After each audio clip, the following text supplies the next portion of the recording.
I'll, I'll begin, and then you can interrupt, and we can go on something else. Okay. So you lead it along, so of course I don't exactly know what you want, so just interrupt and I'll talk about other things. Yes. Go ahead. You ready? My parents were immigrants. My father from Ukraine, my mother from Lithuania. My mother came as a baby. My father came when he was 17 in 1913, Jewish. He came basically to evade the Tsar's draft. The Russian draft, particularly for Jewish boys, was virtually a death sentence. So his father had already come and tried to establish some basis for the rest of the family to come, and he came at 17 right before the war, the First World War. Didn't know English, learned it himself. He came from a little Jewish community in Ukraine, what was called a shtetl, a little village, where the language was Yiddish. There was schooling, but it was religious schooling. Anything else he knew, he learned on his own, learned some Russian on his own, that sort of thing, read. But it's a very traditional village. It could have been in the 16th century. Nothing had changed. Here in the United States, he came to Baltimore, got a job in a sweatshop, started studying on his own. He learned English. He didn't go to school, but he did manage to get into college.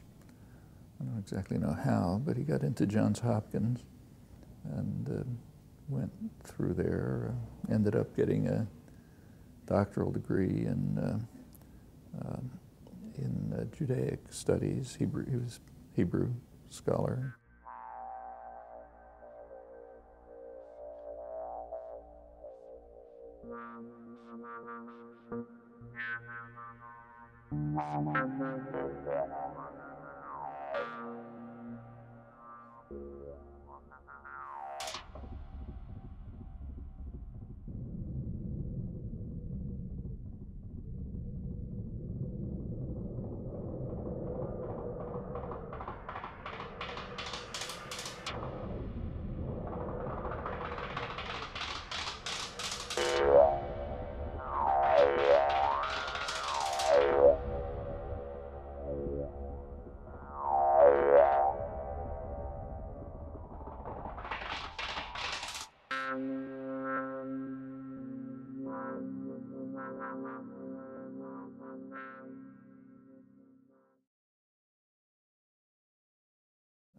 Both he and my mother spent their lives in a kind of immigrant ghetto, self-constructed ethnic ghettos, Jewish, Hebrew teaching, the synagogue, the early days of there was a kind of a Kulturkampf, a kind of a war inside the Jewish community as to whether it would be oriented towards the Yiddish background and working class sector, or the at that point Hebrew beginnings of settling Palestine, the early days of Zionism, and they were very much opposed. My parents were on the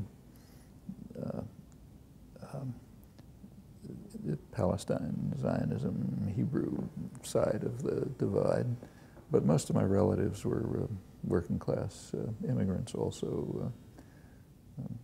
1930s, when I was growing up, they were mostly unemployed. Many of them had no formal education, or maybe a few years of elementary school. Some went to high school, but there was a very lively working class culture at that time. It was a highly educated community, self-educated, and actually high culture. So, discussions about the latest performance of the Budapest String Quartet, or the differences between Freud and Steckel and every conceivable kind of political activism you can imagine, and so on. They were in and around the left parties, the Communist Party, other working class parties. It was up till the Second World War. It was a period of a good deal of discrimination, racism, interethnic violence, and so on. For example, when my father finally scraped up enough money to get a second-hand car in the late 1930s, we would maybe try to go out for a weekend to the surrounding area. But you had to be careful. I mean, if you want to stay in a motel and it had a sign on it saying restricted, that meant no Jews allowed, so go somewhere else. And every ethnic group faced one or another form of discrimination. And there were also plenty of interethnic hatreds. So, for example, we happened to be a Jewish family in a mostly Catholic neighborhood, German and Irish Catholic, and it was very violently anti-Semitic. I mean, boys would play on the streets, but had to be pretty careful when the local kids went to the Jesuit school. I don't know exactly what they were taught, but they came out raving anti-Semites, and it was pretty unpleasant. Later, things calmed down in the afternoon or the weekend. You could play ball with them or something, but they were not easy.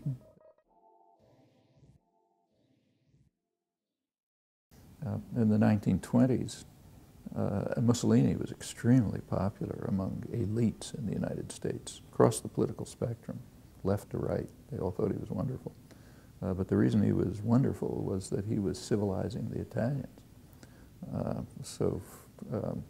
For example, in, I guess, around 1932, the major business journal, Fortune magazine, which is the main business journal, had an issue on Italy where the front cover, the headline in the front cover was, "The wops are unwopping themselves," meaning these uncivilized wops are finally getting to be semi-civilized thanks to the iron fist of Mussolini. He said, and you read in kind of progressive intellectuals were praising Mussolini because Italians need a firm hand, they need discipline, they have to be forced to do the right thing because they're so backward and primitive. And Mussolini was this wonderful leader who was Roosevelt, for example. President Roosevelt called him that admirable Italian gentleman who was finally civilizing the wops. And this goes right to up to the war. I mean, the invasion of Ethiopia was condemned, but not internally. If you read State Department records, they thought it was wonderful. It was after having partially civilized the Italians, Mussolini was going on to civilize the blacks, bringing them Christianity and astonishing, magnificent achievements, just raving about it. In fact, as late as 1939, Roosevelt was still praising Italian fascism as an important experiment. He said until it got corrupted by Hitler, it was doing the right sort of thing. And then it picks up again right after the war. So, for example, after the Second World War, the United States, one of the major concerns of the United States was Italy, because as it was the first country in Europe that the United States entered from 1943. U.S. and Britain invaded from the south. And they were largely fighting, they were fighting the Germans, but they were also fighting against the Italian resistance. So what they did was, as the troops moved up to northern Italy, much of northern Italy had already been liberated by the resistance, and it had to be reconquered by the British and the Americans to try to suppress the working class organizations, the resistance, the self-government that had developed. And there was great concern about that the left might win. They expected the left to win any honest elections in 1948. That was the main election. And the measure that began a period of subversion of Italian politics that goes on at least until the 1970s. We don't know after that because the documentary record doesn't go beyond that. But until the 1970s, Italy was one of the main centers of CIA subversive activities. In 1948, to ensure that the election would come out the right way, the U.S. Withheld food supplies, threatened people. Italy was extremely poor at that point. It was just devastated by the war. Food supplies were threatened. The fascist police was reinstituted. There was violent strike breaking. And if you look at the internal State Department records, what they say is that the policies have to be so, again, to the Italians, have to be so clear and explicit, now I'm quoting, that the dumbest wop will understand. You know, that's 1948. You know, you have to make sure the dumbest wop will understand these things. It'd be really harsh, you know.